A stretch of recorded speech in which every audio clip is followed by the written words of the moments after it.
Good day, my name is Theresa Lee. Thank you for this opportunity to introduce my research project. Do government definitions of quality education meet expectations of parents and community? As the United States became concerned with competing with other nations in the education arena, we have implemented many programs to improve the quality of education and to close achievement gaps within our populations. The No Child Left Behind Act helped to begin a system of education that would utilize economic theory or market principles to achieve this. It was believed that this would create competition among schools and thereby create the initiative to improve or be closed down. This system of school choice has experienced mixed success, but overall it appears to give minorities and students with low socioeconomic status greater access to quality education and to raise their achievement levels.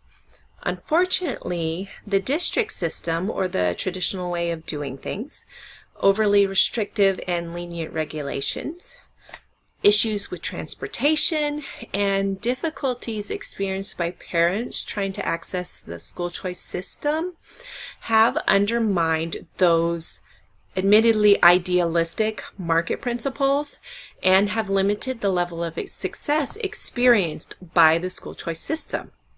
Within the Corpus Christi Independent School District, school choice does exist. Its capacity, though, is limited compared to larger metropolitan areas. Still, parents are utilizing the school choice system. Shortly after I enrolled in the Elementary Education Master's Program, I became aware of the school choices available and the choices that parents were making for their students within the Corpus Christi Independent School District. Although the schools within the district were considered to be meeting standards for the 2016 to 2017 school year, individual schools scores ranged from a 69 to a 98 out of 100. So there are clearly schools that would be considered more desirable than others. I noticed that most parents simply enrolled their students in the assigned school. A few, though, did seek out alternate programs or schools for their students. Most interesting to me were the reasons that parents used when making those alternate choices. In more cases than I thought usual, the school choice parents were making for their students seemed counterintuitive to everything I was learning. For instance, two sisters were attending the Windsor Park School, the gifted program, and they were happy and they were very successful at school. Their parents, however, chose to disenroll both girls and to homeschool them. In another case, a brother and sister were driven 20 minutes each way every day by their working mother to attend a school outside of their neighborhood. This school had a significantly lower socioeconomic status and a lower performance rating. These are just two of the numerous cases I came across that indicated to me that parents within the Corpus Christi Independent School District were making school choices that were more complicated than simply finding a quality school. I began to wonder if the Corpus Christi community defined quality education in the same manner as district and states did. If the definitions of quality education were different, it might help to explain these choices that were being made by parents. Additionally, I wondered if an individual's socioeconomic status or their relation to the education community affected their definition of quality education. And finally, if the definitions of quality education differed between groups and the governments, did that also affect the level of economic and social support that was received by the school system? Most research conducted on the school choice programs focuses on its success within a geographic area, and it does not seek to determine if the groups or the community agree with the government definitions of quality education. In order for a school choice system to be successful, the system needs to meet the community's needs and to obtain their support. So in order to research these questions, I developed a dynamic online survey through Qualtrics. It had a total of 33 questions, with participants answering a range of questions from 14 to 22 based upon their responses. Each question was optional, and participants were able to exit the system at any time.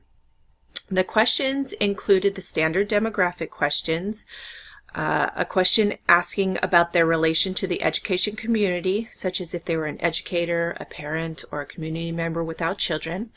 And then they were asked to answer questions specific to defining quality education and the types of support that they provided to the school system. The questions were both qualitative and quantitative in nature, although primarily quantitative. I felt that it was inappropriate to provide an exhaustive list of terms for quality education, as it was both improbable and restrictive to participation. Participants were required to reside within the Corpus Christi Independent School District, be over the age of 18, or have graduated, but they did not have to have a child or no children in the school system. All participants were required to agree to the consent form prior to completing the survey. I posted a link to the survey through my personal Facebook and Instagram profiles 3 times through its life, and 6 friends shared the link on their personal profiles. Qualtrics recorded the survey being accessed 33 times. It stated 33 responses, but the data only showed 20 positive responses to the consent form and 2 negative responses, and then only provided 16 response sets, with only 13 of those 16 being completed beyond the demographic information. So I went from 33 to 13 at the end of its course. Although I entered the process understanding that I would have a convenient sample, I was disappointed in the number of responses. Additionally, analysis of the demographic information indicated that my participant pool was clearly biased toward my sphere of life. The majority of participants were white, married, educated, middle-class women between the ages of 30 and 39. Because of the limited response sets and the demographic makeup of the participants, I was unable to conduct an analysis that helped to answer the second question of whether or not an individual's economic demographic or their relation to the education community affected their definition of quality education. That said, I was able to determine that within those limited demographics, the definition of quality education between the community and the government did match. Responses for quality education indicated that the top 3 important aspects were curriculum, class characteristics, and teacher characteristics. Curriculum was further defined to mean hands-on, student-centered, with teacher freedom to individualize the curriculum. The subjects identified as essential were reading, government and history, math, science, and writing, and interestingly, languages. Small class size was identified as most important for class characteristics, and professional development and training were identified as most important for teacher characteristics. Analysis of the responses for the type of support provided to the school system did not correlate to their definitions of quality education, but it did correlate to their relation to the education community. Most participants reported supporting the school system through voting and taxes.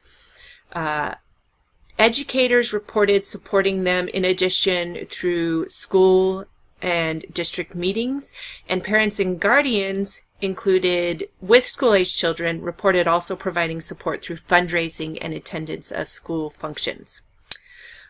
Due to the small data set and the type of data collected, I was unable to perform any calculations for significance. As a result, I either chose a 50% cutoff for determining significant responses, meaning that 50% of my participants chose it, or the top 3 choice answers. This is far from scientific, and alongside the small data set and the limited demographics, my research is not generalizable. In reflection, I would pare down my survey questions more. I would provide the opportunity for people to record their contact information so that I could follow up with a qualitative survey. This would be instead of including qualitative responses in the original survey. I saw a research project that did this effectively, and I think it would have been a better option for my research project, especially since most of the qualitative responses did not provide additional information beyond that already recorded in the quantitative responses. Also, some of the data I received, while interesting, did not really help to answer the research questions I was asking. And finally, I would utilize social media in a different manner. I would put more effort into requesting permission to post the survey link to Corpus Christi groups in order to obtain a greater demographic range. Thank you.